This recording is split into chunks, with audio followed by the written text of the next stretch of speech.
I'm Natalie, 27, and I used to have a face people call beautiful. That was before my sister Stephanie had her boyfriend Tyler shatter it with a glass bottle. They thought the attack would silence me forever, that I'd be too ashamed to show my scarred face in public again.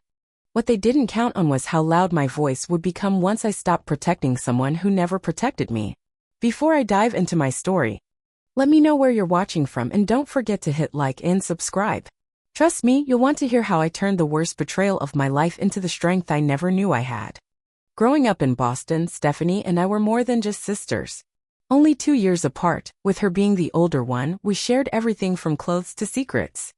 Our childhood home in the suburbs was filled with memories of us building blanket forts in the living room, creating makeshift fashion shows in our shared bedroom, and defending each other from neighborhood bullies. When I had nightmares, it was Stephanie's bed I'd crawl into. When she had fights with friends, I was her first confidant. Blood is thicker than water. Our father Michael would always say, drilling into us that family loyalty came above all else. Our mother Rebecca would nod in agreement, though she spent more time with Stephanie while Dad often took me fishing or to baseball games. This subtle division wasn't something I noticed as a child, but looking back, the seeds of our eventual fracture were being planted even then. The first cracks appeared during our teenage years. While Stephanie was conventionally pretty with her straight brown hair and athletic build, I somehow ended up with what people called striking features: high cheekbones, almond-shaped green eyes, and naturally full lips. I never thought much about my appearance until I started getting attention Stephanie didn't. When I was 16, a photographer at the mall approached me about modeling for a local department store. Stephanie, 18 at the time, stood beside me with a frozen smile as I excitedly accepted the business card. "Don't get your hopes up," she said on the drive home. "Those guys are usually creeps looking for naive girls." But the photographer was legitimate, and that small gig led to others. I discovered I had more talent behind the camera than in front of it, though. My interest in makeup artistry blossomed when I helped with touch-ups on one shoot and the lead artist commented on my steady hand and eye for color. By 22, I had built a modest but growing clientele as a freelance makeup artist for photo shoots and special events. Brides loved my ability to make them look naturally enhanced rather than overly made up. Photographers recommended me to their clients. I was making enough to move out of our parents' house and into my first apartment, a tiny studio that barely fit my makeup supplies but represented independence I'd earned through hard work. Stephanie remained living at home through college, studying business administration but jumping between part-time jobs. Each time I'd share a career milestone, her congratulations came with qualifiers. "That's amazing." Though I guess it's easier when you've always had Dad's support, or "wow, lucky you found something that works with your natural advantages." I ignored these comments, chalking them up to the natural competition between siblings. Our parents noticed the tension but handled it differently. Dad would pull me aside to say, "Don't let her comments get to you. She'll find her path eventually." Mom would defend Stephanie, "She's just trying to figure things out. Not everyone knows their passion right away." The most telling childhood incident happened when I was 12 and won a school art contest. Stephanie, 14 then, had entered too but received no recognition.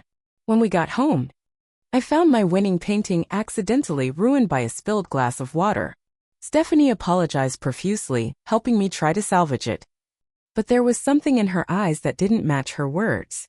Dad tried to take me to get replacement supplies, but Mom insisted it wasn't intentional and that I shouldn't make Stephanie feel worse. I learned then to downplay my achievements around my sister. 8 months before everything fell apart, Stephanie met Tyler at a friend's barbecue. He was tall, charming, and seemed genuinely interested in her life and goals. For the first time in years, our relationship improved as Stephanie's happiness made her less focused on competing with me. Tyler worked in construction management and had ambitions to start his own company. He appeared supportive of both Stephanie and me, often asking about my latest projects with what seemed like genuine interest. Our family dinners became less tense.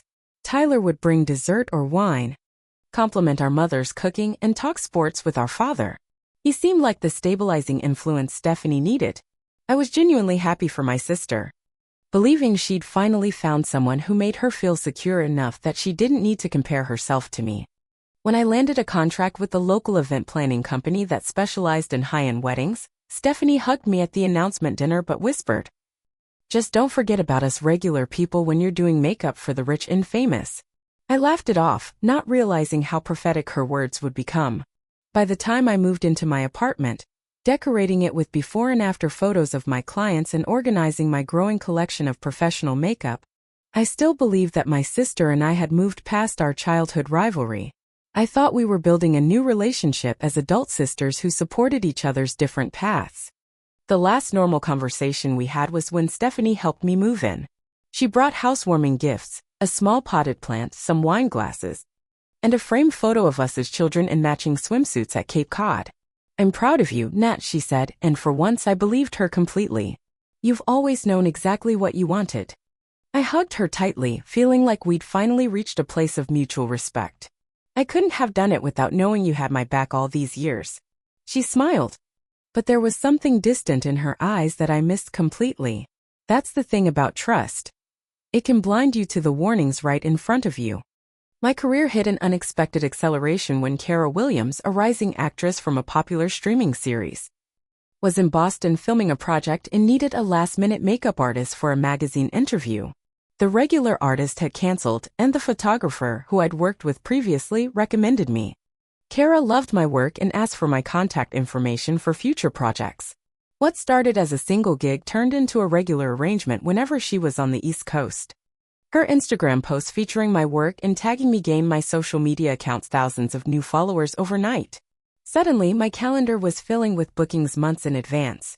When I shared this news at our monthly family dinner, my parents reacted with predictable patterns. Dad raised his glass in a toast to my daughter making her mark in the world. Mom smiled politely and asked, "Is this a stable position, though? These entertainment people can be so fickle." Stephanie sat silently pushing food around her plate while Tyler surprisingly spoke up. "That's incredible, Natalie. Do you think you'll get to travel with her team for premieres and stuff?" Before I could answer, Stephanie interjected, "It's just makeup, Tyler. It's not like she's curing cancer or building houses like you do." An uncomfortable silence fell over the table. Tyler looked embarrassed for Stephanie, and I felt the familiar sting of her dismissal. Dad cleared his throat and changed the subject to the Red Sox season, his usual tactic when tension arose. Later that night, as Tyler and Stephanie were leaving, he hung back to apologize. "Sorry about that. She's been stressed about work stuff. Your success is really cool. Don't let her rain on your parade." I appreciated his kindness but noticed how Stephanie narrowed her eyes watching our brief interaction from the driveway. I waved it off as typical sister protectiveness. The following week, Stephanie called me unexpectedly, her voice tight. "So, are you and Tyler texting now?" "What?" "No," I replied, confused. "Why would you think that? He mentioned something you supposedly told him about a makeup brand, but you never told me about it." I explained that he must have remembered it from the dinner conversation, but she seemed unsatisfied with my answer. The call ended abruptly when she said she had another call coming in. Our first real argument as adults happened after I was featured in a local lifestyle magazine. The article focused on up-and-coming artists in Boston, with a half-page dedicated to my work and journey. I brought copies to Sunday dinner, excited to share with my family. Mom glanced at it briefly with a polite, "That's nice, dear," before returning to the kitchen. Dad read the entire piece, beaming with pride, asking questions about the photoshoot and interview. Stephanie flipped through it quickly, then set it aside. "Isn't it weird that they called you an artist?" she asked. "I mean, you're just applying products other people created." Stephanie, Dad warned, but I interrupted. "It's fine. Everyone has different definitions of art. What do you think makes something artistic, Steph?" I tried to engage her constructively. "I just think the term is overused. Like, Tyler designs entire buildings that people live and work in. That takes real skill and vision." Tyler, looking uncomfortable, attempted to mediate. "Different fields require different kinds of creativity. Natalie has an amazing eye for color and structure." Stephanie shot him a look that could freeze water. "Suddenly you're an expert on makeup?" "I was just saying." "I know exactly what you were just saying," she snapped, pushing away from the table. "I need some air." She stormed outside, leaving an awkward silence. Tyler apologized and followed her. Through the dining room window, I could see them arguing in the driveway, Stephanie gesturing wildly while Tyler tried to calm her down. Mom sighed heavily. "You know how sensitive your sister is about her career progress. Maybe next time don't make such a big deal about these articles. Rebecca, Dad interjected. Natalie has every right to be proud of her accomplishments. I'm just saying a little sensitivity goes a long way with sisters, Mom replied. I felt guilty despite having done nothing wrong. A familiar pattern from our childhood. Later that night I texted Stephanie. I'm sorry if I upset you. Your work is important too. And I'd love to hear more about what you're doing. Her reply came the next morning. It's fine. Just tired of everything always being about you. Trying to mend fences. I invited Stephanie to accompany me to a fashion event, where I'd be doing makeup for several models. I thought seeing my work environment might help her understand what I actually did and perhaps appreciate it more. Initially, she seemed interested, asking questions about the designers and if celebrities would attend. When I mentioned that Kara might stop by, Stephanie's demeanor changed. Of course she will, she muttered. Your new best friend. The event itself was tense. Stephanie stood awkwardly in the corner of the busy preparation area while I worked on the models. When I introduced her to colleagues, she smiled tightly and gave minimal responses. Tyler had dropped her off, planning to pick her up afterward, and when he arrived early and came backstage to find us, things deteriorated further. Several people recognized him from a local commercial his construction company had recently aired, and he ended up engaged in conversation with a photographer about possible commercial property. Stephanie watched this interaction with increasingly visible irritation. The car ride home became unbearable when Stephanie accused me of orchestrating the entire evening to parade Tyler around your fancy new friends. What? Steph, I invited you, not Tyler. He just came to pick you up, I protested. I saw how that model was flirting with him, and you did nothing. No one was flirting. Caroline was asking about renovation costs because she's buying a condo. Tyler tried to interject. Stephanie, you're overreacting. It was just professional conversation. So now you're both against me? She snapped. I tried to reassure her. Steph, you're my sister. I wanted to share this part of my life with you because I thought you'd be interested. Not to make you uncomfortable. She stared out the window in silence for the remainder of the drive. When Tyler stopped at my apartment, Stephanie didn't look at me as I said goodbye. As they pulled away, I could see them already arguing. The next morning, I received an email that would unintentionally escalate everything. Vogue was doing a special feature on Boston's creative scene, and the photographer had recommended me to do makeup for the cover shoot. This was the kind of opportunity that could launch a national career, and my hands shook as I read the details. My first instinct was to call Stephanie and share my excitement, hoping our bond as sisters would overcome last night's tension. When she didn't answer, I texted instead. Amazing news. Can I call you? Her reply was brief. Busy at work. Tell me later. I called our parents instead. Dad whooped with joy and immediately suggested a celebration dinner. Mom's response was more measured. That sounds nice, dear. But maybe keep it low-key when you tell your sister. I didn't understand then how prophetic her words would be. In the weeks following the Vogue announcement, Stephanie's behavior became increasingly erratic. She would cancel plans last minute, then post social media photos out with friends. When we did interact at family gatherings, her comments carried double meanings only I could detect. Natalie's becoming so famous she probably won't have time for family dinner soon. She'd say with a tight smile when I arrived late after a client session. I tried multiple times to talk to her privately, but she always had an excuse to leave early or brought Tyler along as a buffer. Our relationship had never been perfect, but this calculated distance was new and painful. The first concrete evidence that something was seriously wrong came when I discovered my professional makeup kit had been tampered with before an important client meeting. Several high-end products had been used roughly, expensive brushes left uncleaned, and my signature palette of custom-mixed foundations was disorganized. Nothing was stolen, but the message was clear. Someone wanted to disrupt my work. My apartment showed no signs of forced entry, and only 3 people had spare keys: my parents and Stephanie. I couldn't imagine either of my parents doing this, which left an unthinkable possibility. When I cautiously brought it up to Stephanie during a quick coffee meeting, her indignation seemed almost rehearsed. Are you seriously accusing me of breaking into your apartment to mess with your makeup? She asked loudly enough that nearby customers turned to look. Why would I care about your precious makeup kit? I never said it was you, I backpedaled, embarrassed by the attention. I just wanted to know if you've been by my place recently, or noticed anything strange. I haven't been to your apartment in weeks, she said coldly. Maybe your new celebrity friends aren't as trustworthy as you think. I apologized, feeling guilty for suspecting her despite the evidence pointing in her direction.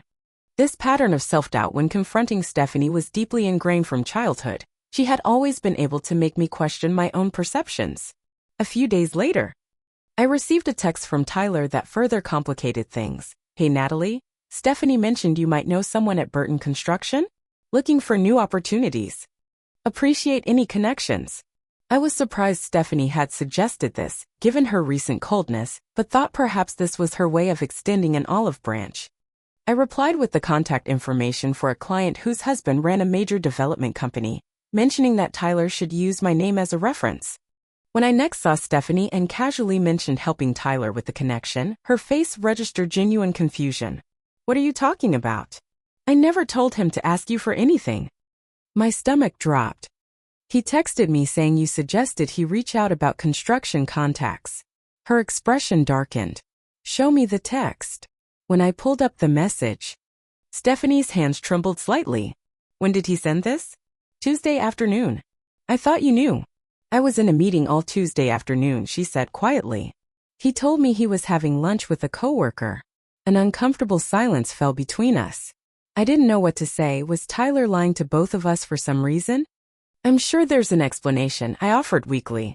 There always is with you, isn't there? She replied, grabbing her purse and leaving the cafe without another word. Later that week, my mother called to check in, her voice carrying that careful tone she used when discussing sensitive topics. Stephanie seems upset lately, she began. Have you two had a disagreement? I explained the situation with Tyler's text, and Mom sighed heavily. Your sister has always been sensitive about your relationships with people she cares about. Remember her high school boyfriend who kept asking about your art classes? I did remember. Stephanie had broken up with him, convinced he was only dating her to get close to me. Though I'd barely spoken to him. Mom, that's ridiculous. I have zero interest in Tyler. He's Stephanie's boyfriend. I know that, sweetie. But Stephanie... Well, she's always felt she lives in your shadow. First with your father's attention, then with your natural talents, and now with your career taking off. That's not my fault, I protested. No one's saying it is, Mom replied, though her tone suggested otherwise. Just maybe be mindful of her feelings. This Vogue opportunity is wonderful, but perhaps don't emphasize it too much around her. Once again, I was being asked to diminish my success to protect Stephanie's feelings. But this time I pushed back. Mom, I've spent my entire life walking on eggshells around Stephanie's insecurities. I've earned this opportunity through hard work. Not because of my looks or Dad's favoritism or whatever other excuse she's using. The silence on the other end of the line was telling. We just don't want to see you two drift apart. Mom finally said, family is everything. That weekend, I made one last attempt to include Stephanie in my success. I invited her to assist me on a smaller photo shoot, thinking the behind-the-scenes experience might help her understand my world better and see that it wasn't all glamour and celebrities. Her initial response was surprisingly positive. But the morning of the shoot, she texted that she wasn't feeling well. An hour later, she posted photos at brunch with friends. The deliberate nature of the slight was unmistakable. Meanwhile, tensions between Stephanie and Tyler became increasingly visible. At a family barbecue, they arrived separately and barely spoke to each other. When Dad asked if everything was okay, Tyler shrugged and said, just busy with work stuff. Later, I overheard them arguing behind the garage, their voices carrying in the summer evening air. I'm sick of your paranoia, Tyler hissed. Nothing is happening with Natalie. I've seen how you look at her, Stephanie fired back. The way you always ask about her work, her connections. Because I'm being polite to your sister. That's what normal people do. Normal people don't text their girlfriend's sister behind their back. I should have walked away then, made my presence known, or confronted them both. Instead, I froze, heart pounding, until they moved their argument to the front yard and eventually left early. The next day, Stephanie called me, her voice cold and controlled. Stay away from Tyler. I know what you're doing. Steph, I'm not doing anything. I don't know what you think is happening, but just stop. You've always had to take everything that matters to me. Not this time. Before I could respond, she hung up. I sat staring at my phone, stunned by the level of venom in her voice. This wasn't just sibling rivalry anymore. This was something darker. That evening, the Vogue representative called to confirm final details for the shoot. It was the opportunity of a lifetime, but all I could think about was my fracturing relationship with my sister. In a moment of weakness, I asked if we could postpone my involvement, citing a family emergency. The understanding but disappointed tone of the coordinator made my stomach twist with regret. But I convinced myself this sacrifice would prove to Stephanie once and for all that she mattered more to me than any career opportunity. I called Stephanie immediately, hoping this grand gesture would bridge the growing chasm between us. I just turned down the Vogue shoot, I told her. Family comes first, and I want us to work through whatever's happening. Her response was unexpected. Really? You do that? For the first time in months, I heard a glimmer of the sister I remembered. Of course. Nothing is worth losing you over. There was a pause. Then, can you come over tomorrow night? Just you. We should talk. Relief washed over me. Absolutely. I'll bring wine and those cheese crackers you love. Just yourself is fine, she said. Her voice suddenly neutral again. Around 7. As I hung up, I felt like we'd turned a corner. The opportunity cost had been high, but repairing my relationship with my sister seemed worth it.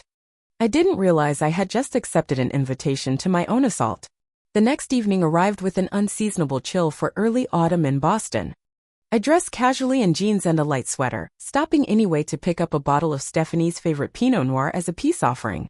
The drive to her apartment in Cambridge took longer than usual due to traffic, and I texted that I might be a few minutes late. No problem, came her reply.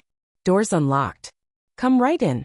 When I arrived at 7:15, I knocked briefly before entering as instructed. The apartment was dimly lit with only the kitchen lights on. Steph, I called out, setting the wine on the counter. She ran to the store. She'll be back in a few minutes. I jumped at Tyler's voice. He emerged from the hallway, casual in jeans and a Bruins t-shirt, holding a beer. This wasn't the plan. Stephanie had specifically said it would be just us. Oh, I didn't realize you'd be here, I said, trying to keep my voice neutral. Stephanie wanted to talk sister stuff. Tyler nodded, taking a swig of beer. Yeah, she mentioned that. She just needed to grab something for dinner. Should be back soon. He gestured to the living room. Want to sit?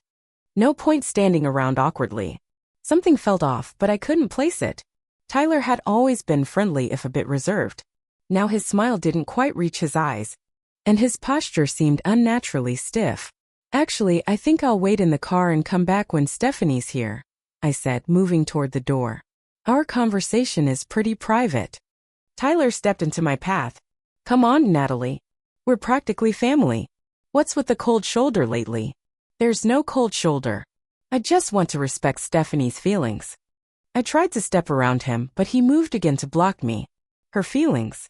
He laughed, a harsh sound nothing like his usual warm chuckle. Like you respected her feelings when you tried to take everything from her? My heart began racing.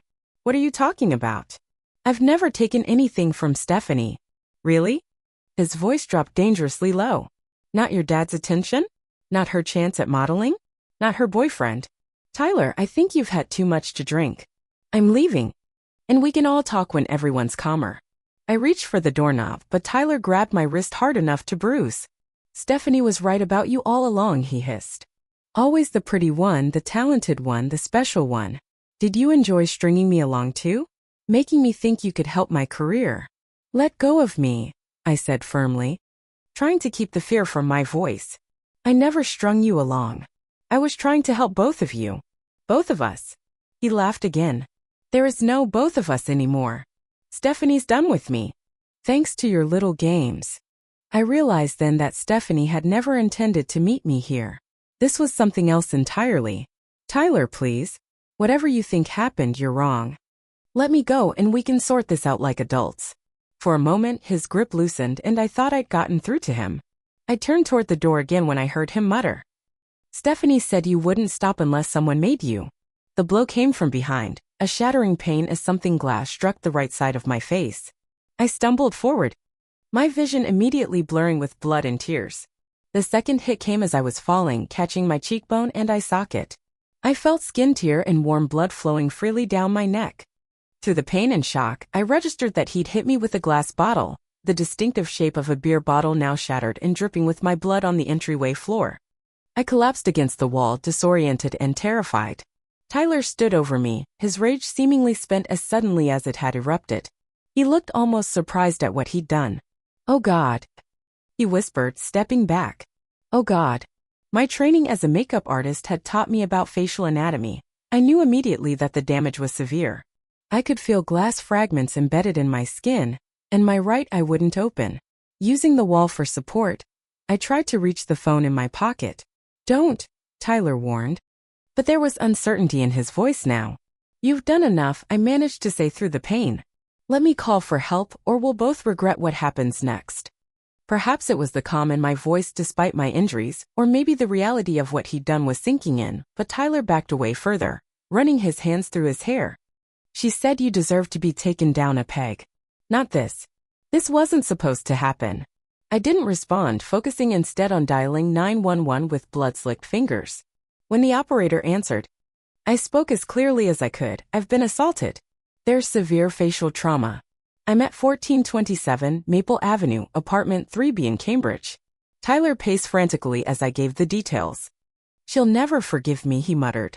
This wasn't the plan. As sirens approached in the distance, black spots began dancing in my vision. The last thing I remember before losing consciousness was Tyler fleeing through the back door, and the strange thought that the expensive bottle of wine I'd brought still sat unopened on the counter. I woke to the harsh fluorescent lights of Massachusetts General Hospital and the steady beeping of monitors. My face felt wrong, numb in some places, agonizingly painful in others, and bandaged so heavily I could barely move my mouth. My right eye wouldn't open at all. "Natalie? Can you hear me, sweetheart?" My father's voice broke through the fog of pain medications. I tried to nod, wincing as even that small movement sent jagged pain through my face. "Don't try to talk," came another voice, a doctor in blue scrubs. "You've had emergency surgery to remove glass fragments and repair some of the damage. You're stable now." Through my one functioning eye, I saw my father's face, ashen and aged a decade overnight. Behind him stood my mother, her eyes red and swollen, hand pressed against her mouth as if to stifle sobs. "Where's Stephanie?" I managed to whisper. My parents exchanged a look I couldn't interpret through the haze of pain and medication. "The police are looking for her and Tyler," Dad said finally, his voice tight with controlled fury. "They've both disappeared." The doctor stepped forward. "Miss Coleman, I need to discuss your injuries with you." She glanced at my parents. "Would you prefer privacy?" I shook my head slightly and immediately regretted it as pain lanced through my skull. "The damage is extensive," she continued gently. "The broken glass caused multiple lacerations to your right cheek, eye area, and jawline. We've removed all the fragments we could find and repaired the immediate damage. But there will be significant scarring." "My eye," I whispered. "Your cornea was lacerated, but the damage appears reparable. You'll need additional surgery with an ophthalmologist." She paused. "I should also tell you that there's nerve damage on the right side of your face. Some of it may heal over time, but some effects will likely be permanent." The words washed over me like ice water. Permanent. My face. The canvas I'd learned to perfect on others, permanently damaged. My career, my identity, my future. All altered in a single moment of violence. "The police are here whenever you're ready to talk to them," Dad said, taking my hand carefully to avoid disturbing the four. "They've arrested Tyler. He turned himself in this morning." "And Stephanie?" I asked, though I already suspected the answer. "She's claiming she knew nothing about it," Mom said, speaking for the first time. "She says Tyler acted alone. That she never meant for you to be hurt." A detective came in later that afternoon, notebook in hand, his expression professionally compassionate. I recounted everything as clearly as I could. The text invitation, finding Tyler instead of Stephanie, his accusations, and his final words before the attack. "Stephanie said you wouldn't stop unless someone made you." "We have Mr. Reeves in custody," the detective confirmed. "He's claiming it was a crime of passion. That he developed feelings for you and became enraged when you rejected him. That's a lie, I said with as much force as my injured face would allow. I never gave him any reason to think I was interested. This was about my sister's jealousy, not any romantic rejection. We're investigating all angles, he assured me. Your sister is maintaining she had no knowledge of his intentions. Check her phone, I insisted. The invitation to her apartment came from her number. The detective nodded. We've requested her phone records. If there's evidence of conspiracy, we'll find it. After he left, my parents sat in uncomfortable silence at my bedside. Dad finally spoke, his voice trembling with barely controlled rage. I don't care if she's my daughter. If Stephanie had anything to do with this, I'll never forgive her. Michael, please, Mom interjected. We don't know all the facts yet. Tyler might have used her phone or misunderstood something she said.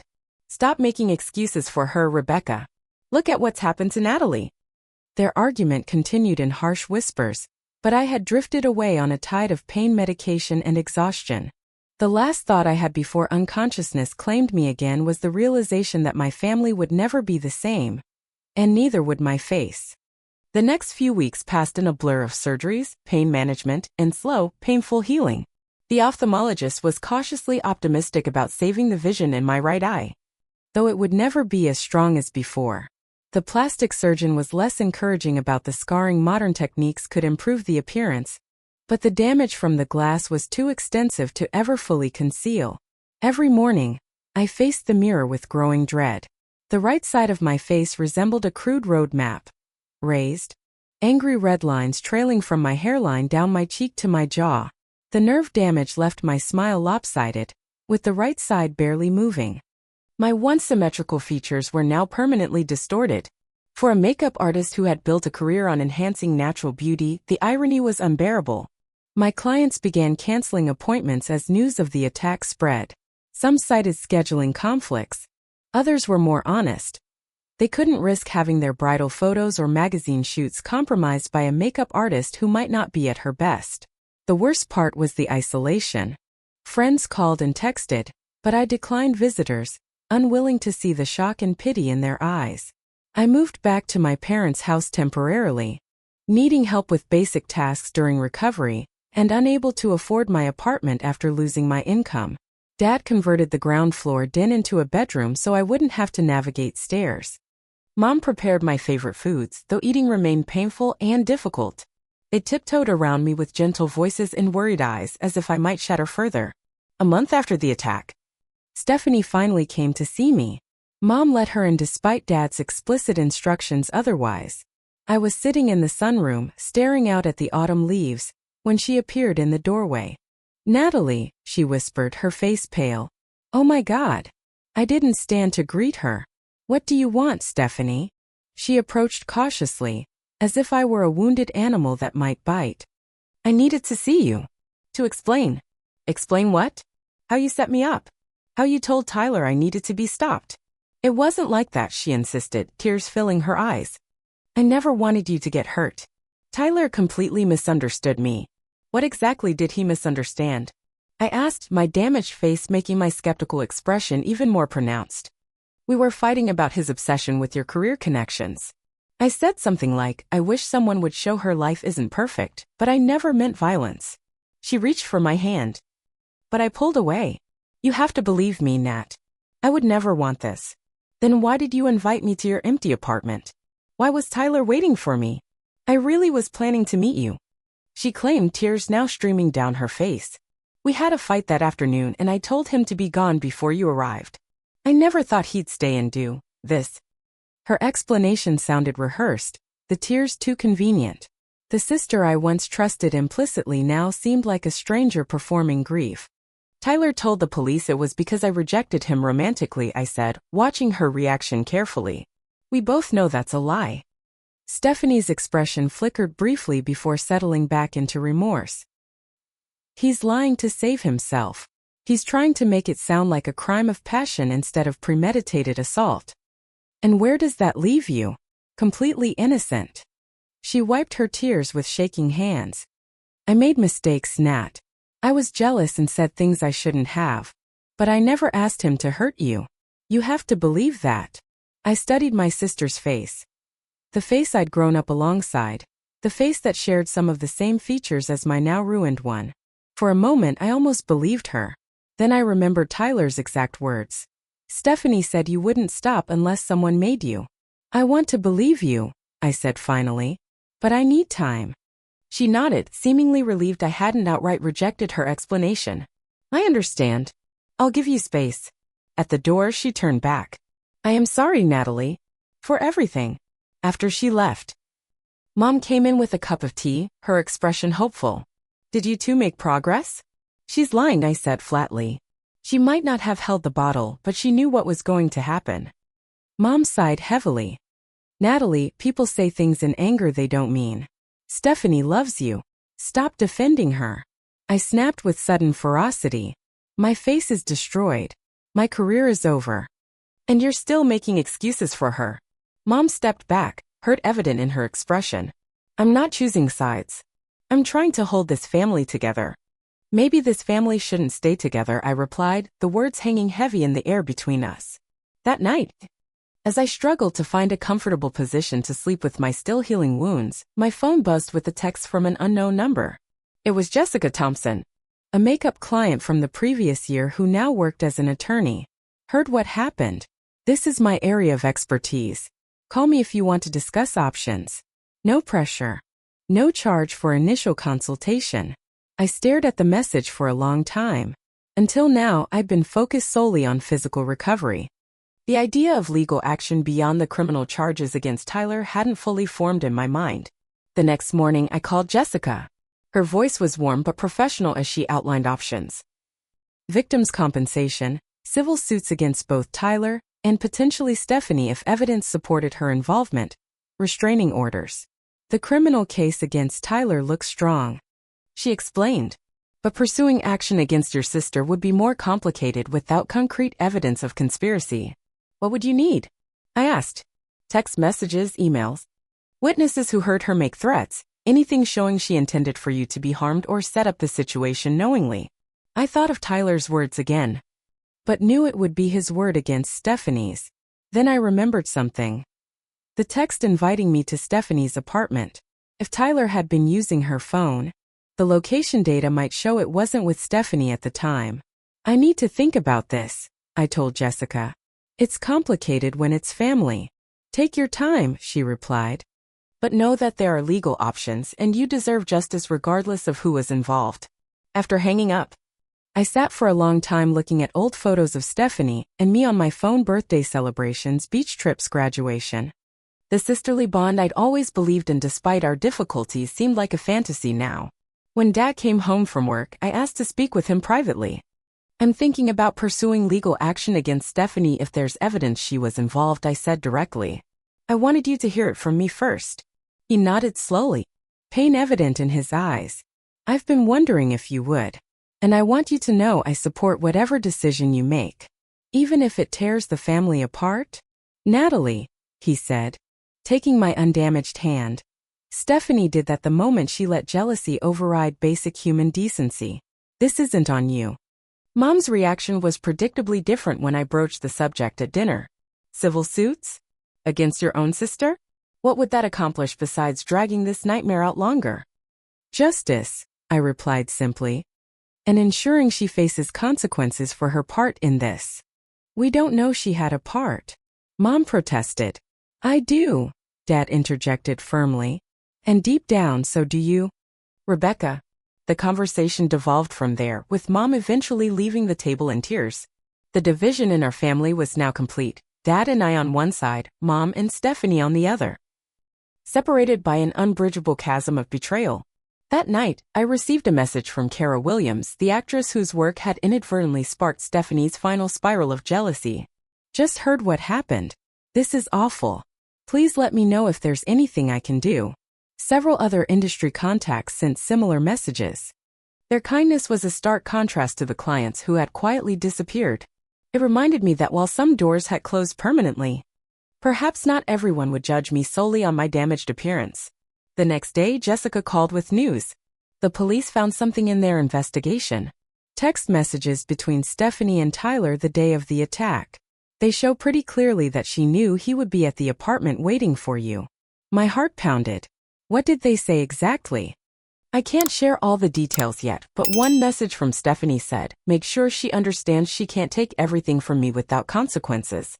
It's not an explicit order to attack you, but it shows intent to intimidate at minimum. The confirmation of my suspicions brought no satisfaction. Only a hollow ache where my love for my sister had once lived. What happens now? I asked. The DA is considering charging Stephanie as an accomplice. They want to know if you're willing to testify about the history between you two, the invitation to the apartment, everything leading up to the attack.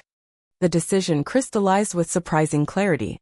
For years I had diminished myself to protect Stephanie's feelings. I had walked on eggshells, downplayed achievements, and made excuses for her jealousy. That pattern had led directly to this moment. My face shattered, my career in ruins, my family divided. Yes, I said firmly. I'll testify. Against both of them. As I hung up, I caught my reflection in the window glass, the now familiar landscape of scars that would always tell the story of that night. But for the first time, I also saw something else in my reflection: determination. Stephanie had wanted to silence me, to diminish me permanently. Instead, she had given me something unexpected, a voice that refused to be quieted and a resolve that would not bend to protect those who had never protected me. Winter descended on Boston with bitter cold that seemed to match the emotional temperature of our fractured family. The district attorney assigned to my case, Elaine Daniels, was a no-nonsense prosecutor with 20 years of experience in assault cases.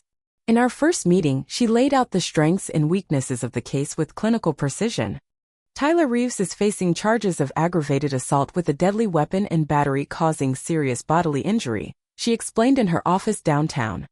Given the severity of your injuries and his confession, conviction is highly likely. He's looking at 8 to 10 years. And Stephanie? I asked, the name still painful to say aloud. That's more complicated. We're charging her as an accessory before the fact, but proving she specifically intended for Tyler to assault you will be challenging. The text messages show she wanted you intimidated or frightened, but her defense will argue she never explicitly asked for violence. I nodded, understanding the uphill battle. What do you need from me? Your testimony will be crucial. The history of jealousy, the specific invitation to an empty apartment. Tyler's statements during the attack. All of it creates the narrative of conspiracy. Preparing for trial became my new full-time job. I worked with Elaine to document every incident of Stephanie's jealousy, every suspicious circumstance leading up to the attack. Jessica, now officially my civil attorney, helped prepare a parallel case seeking damages for medical expenses, lost income, and pain and suffering. The medical bills were already overwhelming. Each reconstructive surgery carried a 5-figure price tag, and insurance covered only a portion. The ophthalmology specialists working to save my eye charged rates that made my hands shake when I saw the statements. Without income, I was rapidly depleting my savings. As news of the case spread, local media became interested in the story of sister against sister betrayal. Reporters called our house and approached me outside medical appointments. Dad installed new privacy blinds and changed our phone number, but the unwanted attention persisted. They're calling it the beauty and betrayal case, Dad said disgustedly one evening, throwing a newspaper on the kitchen table. The headline read, "Makeup artist's face shattered in alleged sister-orchestrated attack." Mom, who had remained in the house despite the tension, picked up the paper with trembling hands. "This is exactly why we should have handled this privately," she said. "Now everyone knows our business." Our business. I repeated incredulously. "Mom, this isn't about family embarrassment. This is about justice for a violent crime." "I know that," she snapped, tears in her eyes. "But dragging Stephanie through the courts and newspapers won't fix your face." The room fell silent. Dad looked at Mom with an expression of shocked disappointment. My hand instinctively rose to my scarred cheek, the nerve damage causing it to twitch slightly under emotional stress. "No," I said quietly. "It won't fix my face. Nothing will. But it might stop Stephanie from hurting someone else when her jealousy inevitably flares up again." Mom left the room without responding. That night, I heard my parents arguing late into the evening, their voices carrying through the old house's heating vents. The next morning, Mom announced she would be staying with her sister in Providence until things settled down. Dad and I established a new routine in her absence. He drove me to medical appointments and therapy sessions. I cooked simple meals that required minimal chewing, still struggling with the nerve damage affecting my jaw. We watched old movies in the evenings, carefully avoiding news channels that might feature updates on the case. 2 months before the trial, a key development shifted the landscape dramatically. Tyler, facing the prospect of a decade in prison, accepted a plea deal in exchange for testimony against Stephanie.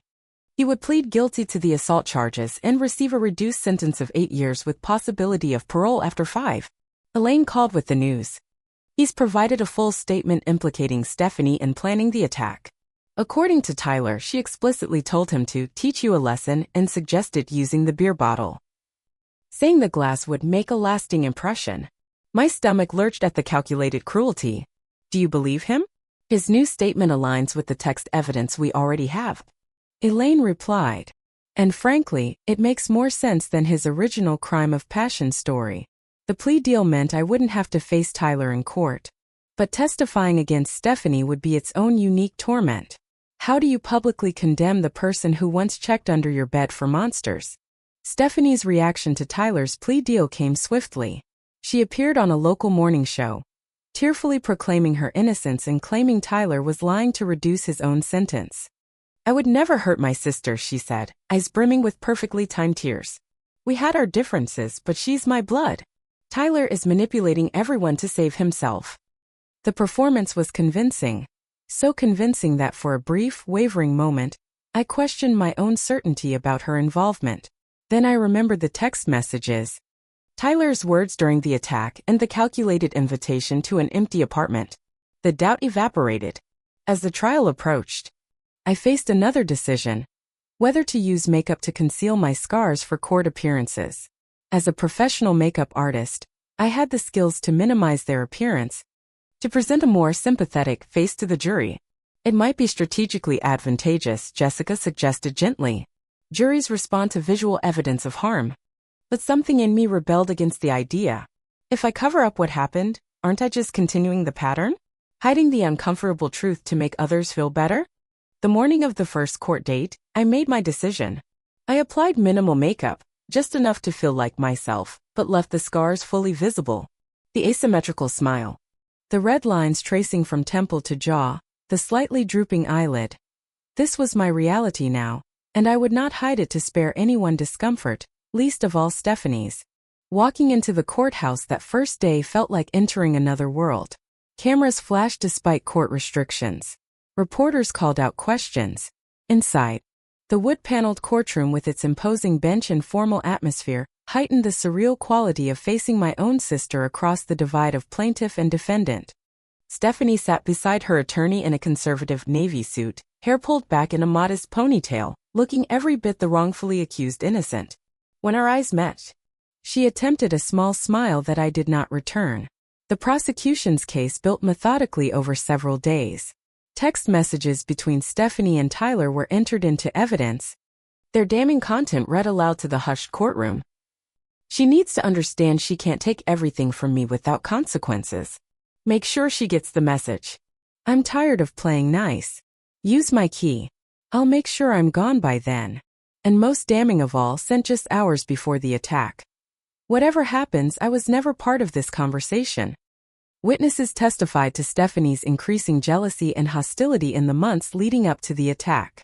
A barista from our local coffee shop described overhearing Stephanie say, "Someone needs to take her down a few notches," after seeing one of my magazine features on display. My father testified about the lifelong pattern of jealousy, his voice breaking when describing how he found me in the hospital after the attack. Mom had been subpoenaed but provided minimal, carefully neutral testimony that satisfied legal requirements while avoiding any statements that might harm Stephanie's case. Then came my turn on the stand, walking to the witness box. Feeling every eye in the courtroom on my scarred face required more courage than I knew I possessed. The court photographer's camera clicked softly, documenting evidence of the damage for the record. For nearly 3 hours I recounted the history leading to that night.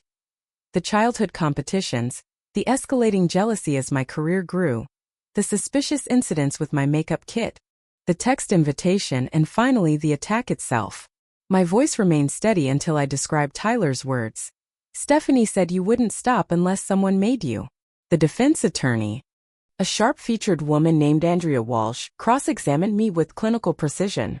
Miss Coleman, isn't it possible that Mr. Reeves misinterpreted my client's words? That she was expressing frustration but never intended violence. Her texts explicitly mentioned consequences and getting the message, I replied. And she made sure she wouldn't be present when I arrived. But she never specifically mentioned assault, did she? She didn't have to. She created the situation and Tyler executed it. Walsh shifted tactics. Would you say you've always received more attention than your sister? More praise? More opportunities? I felt the trap being laid but answered honestly. I worked hard for my opportunities. If I received recognition, it was for my work, not because I was favored. So you deny that your father showed preference for you growing up? That your natural appearance gave you advantages Stephanie didn't have? Objection, Elaine interjected. Relevance. I'm establishing motive for the witness's testimony, Walsh argued, suggesting ongoing resentment that might color her interpretation of events. I'll allow it, the judge ruled. The witness will answer. I took a deep breath. My father and I share similar interests. That's not preference, that's compatibility. As for my appearance, yes, I was told I was pretty. So was Stephanie. The difference is that I never saw her as competition, while she saw me as a threat. The defense called character witnesses for Stephanie. College professors who praised her academic work. Co-workers who described her as sweet and incapable of violence. Even our childhood pastor who spoke of her volunteer work with the church youth group. Stephanie herself took the stand on the third day. A picture of wounded innocence in a pale blue dress that emphasized her vulnerability. She wept openly when describing her shock at learning of the attack. I loved my sister. I still love her, she said, looking directly at me. I would never want her hurt. Tyler misunderstood my venting as permission or instruction. I only wanted space from her, not this. Her performance was compelling and might have swayed the jury if not for what came next. Tyler's testimony, part of his plea agreement, systematically dismantled Stephanie's claims of innocence. She was obsessed with Natalie's success, he testified flatly. It was all she talked about, how Natalie got everything easy, how she was taking opportunities that should have been Stephanie's. Did Ms. Coleman specifically ask you to assault her sister? The prosecutor asked. Not in those exact words, Tyler admitted. But she said, make sure she can't show her face in this industry again. And suggested using glass because it would leave a lasting reminder. When I expressed concern, she said, just make it look like a crime of passion so I'm not connected. Stephanie's outburst from the defense table, that's a lie, earned her a sharp reprimand from the judge. The most damning evidence came during the prosecution's closing argument. A final text message from Stephanie to Tyler, sent but apparently deleted later, recovered through digital forensics. Remember, aim for the face. That's where it'll hurt her most. The jury deliberated for just 6 hours before returning with their verdict, guilty on all counts. Stephanie, who had maintained her composure throughout most of the trial, collapsed in sobs as the verdict was read. At the sentencing hearing 2 weeks later, I was invited to make a victim impact statement. Standing at the podium, facing the sister who had orchestrated my disfigurement, I spoke from a place of clarity rather than anger. The physical pain of the attack has diminished with time, I said, my voice steady. The surgeries will continue. I may regain more mobility and function. But some scars, both visible and invisible, will remain forever. The deepest wound isn't the damage to my face, but the knowledge that my own sister, who I loved and trusted, saw me as nothing more than competition to be eliminated. I turned slightly to address Stephanie directly. I don't know if you intended the attack to be as violent as it was. Maybe in your mind it was just going to be a threat or a minor injury. But you set events in motion knowingly, with the specific intention of harming my face and my career. The premeditation makes this unforgivable. Stephanie received a sentence of 3 years with possibility of parole after 18 months. Far less than Tyler's 8 years, but still significant for someone with no prior criminal record. As she was led away, she looked back once, her expression unreadable through her tears. Outside the courthouse, reporters clamored for statements. Dad put his arm around my shoulders, a protective barrier against the shouted questions. Mom stood slightly apart, her face a mask of conflicting emotions. It's over, Dad said quietly as we walked to the car. You can start healing now. But as cameras flashed, capturing my scarred profile for newspapers and websites, I knew this wasn't really an ending. It was a painful new beginning. One I hadn't chosen but would have to navigate nonetheless. Spring came to Boston, the city emerging from winter's grip with tentative green shoots and cautious blooms. 6 months had passed since the verdict, nearly a year since the attack that had changed everything. My healing followed a similar pattern, gradual, uneven, but persistent. Dr. Rivera, a specialist in facial reconstruction who had taken an interest in my case, performed 3 additional surgeries to improve both function and appearance.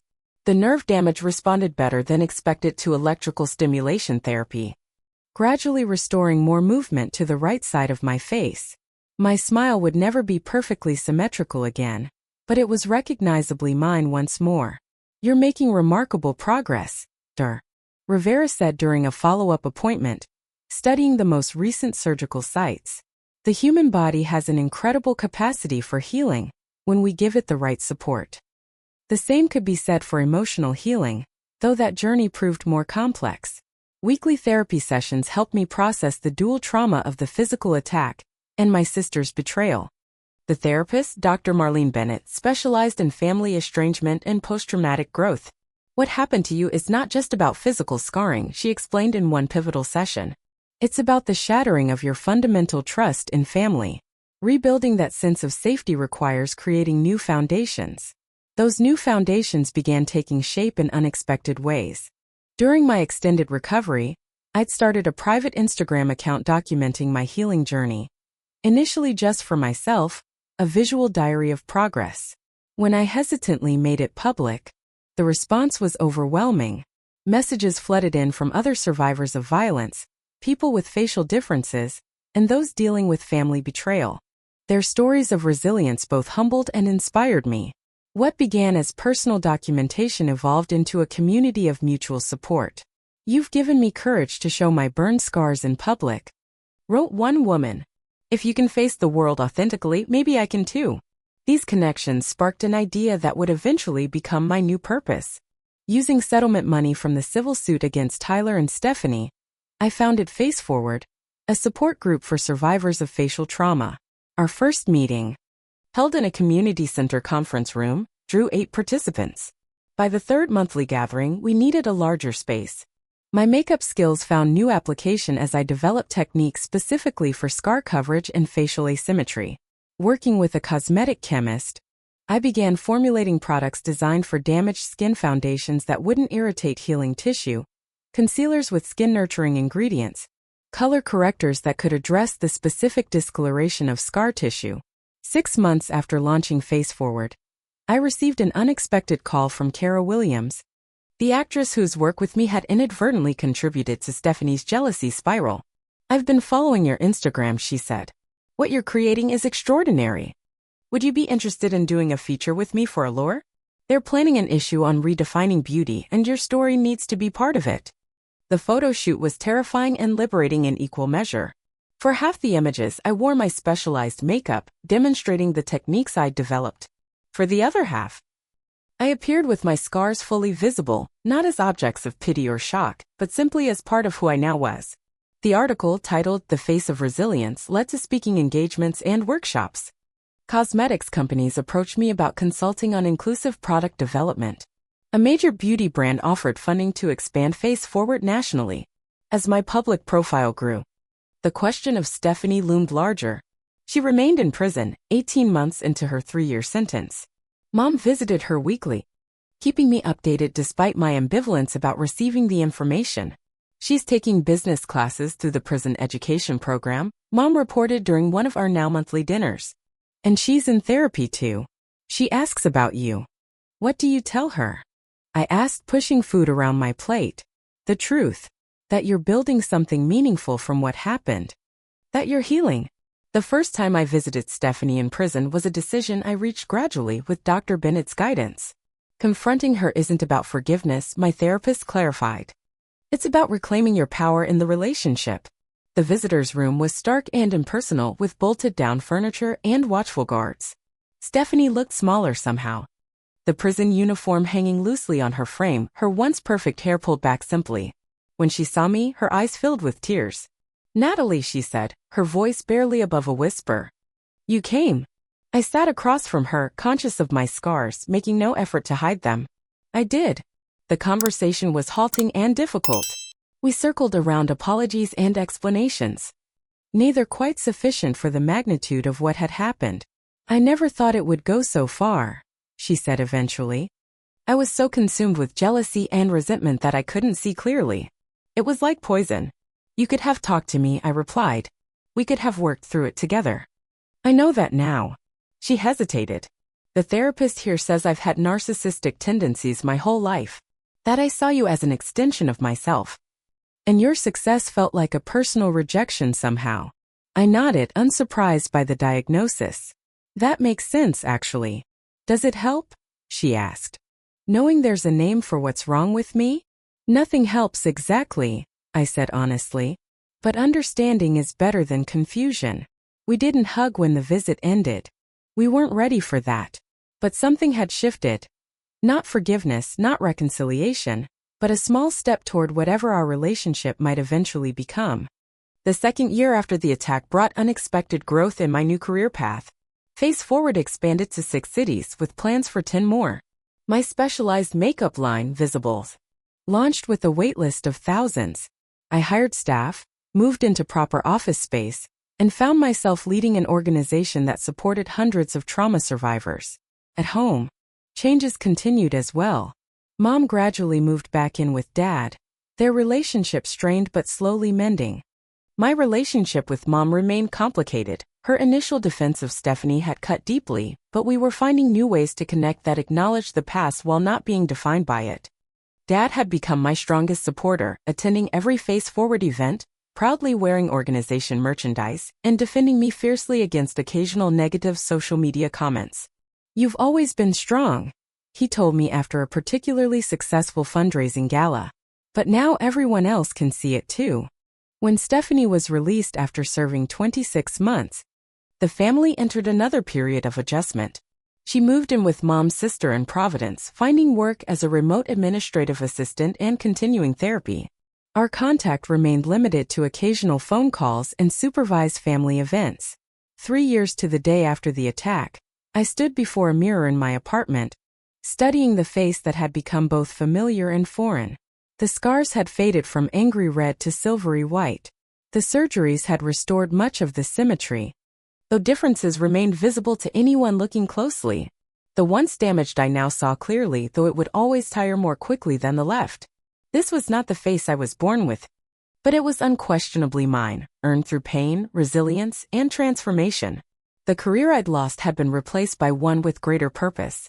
The family relationships that had fractured had either healed into new configurations or been released with growing acceptance. Later that day, I led a Face Forward workshop for teenage girls with facial differences, burns, birthmarks, accident scars, congenital conditions. Looking at their courageous faces, I shared the wisdom my journey had taught me. "Your face tells your story," I told them. "But you get to decide what that story means.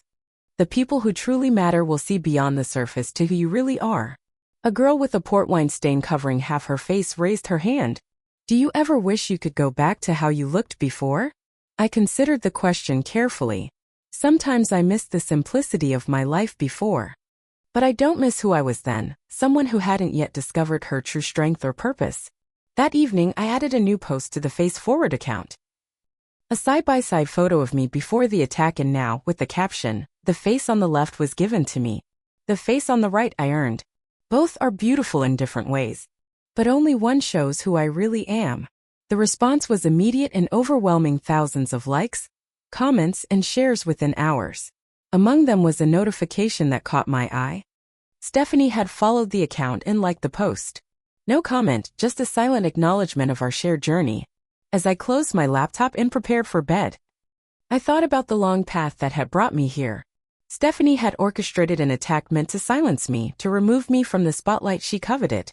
Instead, she had inadvertently given me a voice that reached farther and touched more lives than I could have imagined possible. The scars that were intended to make me hide had become the very reason many found courage to show themselves. The beauty I had once helped others enhance through makeup, I now help them find within themselves, regardless of outward appearance. Stephanie wanted my silence. What she got instead was my voice, stronger than it's ever been. And I'll never be silent again. If my story has touched you in any way, I'd love to hear your thoughts in the comments. Have you ever had to rebuild yourself after betrayal or trauma? What helped you find strength when you needed it most? Don't forget to like this video and subscribe to hear more stories of resilience and transformation. Remember, our scars don't define us, what we build from them does. Thank you for listening, and I hope you carry a piece of this journey with you.